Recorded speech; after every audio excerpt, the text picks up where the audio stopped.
ni kile alichosema cha kurasimisha sekta ya ujenzi, haswa hususan eneo lile la ujenzi wa majengo. Kama mmesikiliza hotuba ya budget, nimezungumza juu ya jambo hili la kuhakikisha ya kwamba tunaanza kwenda kuwa na sheria ambayo tunaamini ile sheria itakuwa ni mwarobaini wa baadhi ya mambo.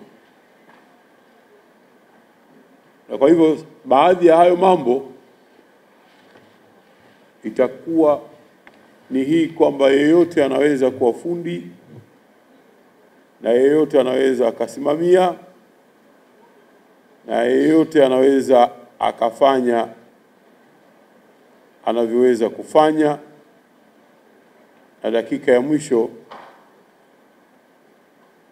yakiharibika mambo, wakati mwingine watu wanajiuliza, hivi hakuna wataalamu? Inawezekanaje jambo la namna hii likajitokeza wakati huo tayari watu wamekwisha kufa na hasara za mali zimepatikana? Kwa hivyo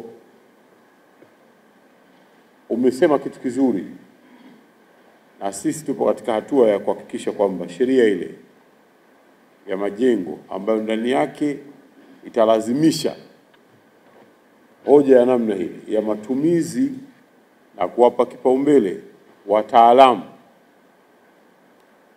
na hao wataalamu si wengine, ndio ninyi wenyewe. Nakushukuru sana kwa maneno yale mazuri uliyoyatoa hapa. Asante. Napenda kuipongeza bodi ya usajili wa wahandisi ERB, management na secretariat kwa maandalizi mazuri ya mkutano huu mkubwa unaokutanisha zaidi ya washiriki 1000 kutoka kada mbalimbali, wakiwemo 800 waliopo ukumbini na wengine kwa njia ya mtandao. Hii ni ishara ya umoja na utayari wa kutafakari mustakabali wa taaluma hii muhimu. Na jamani, saizi bunge linaendelea, lakini mimi niliomba ruhusa, na lazima niombe ruhusa kwa wakubwa, hususan Mheshimiwa Rais mwenyewe.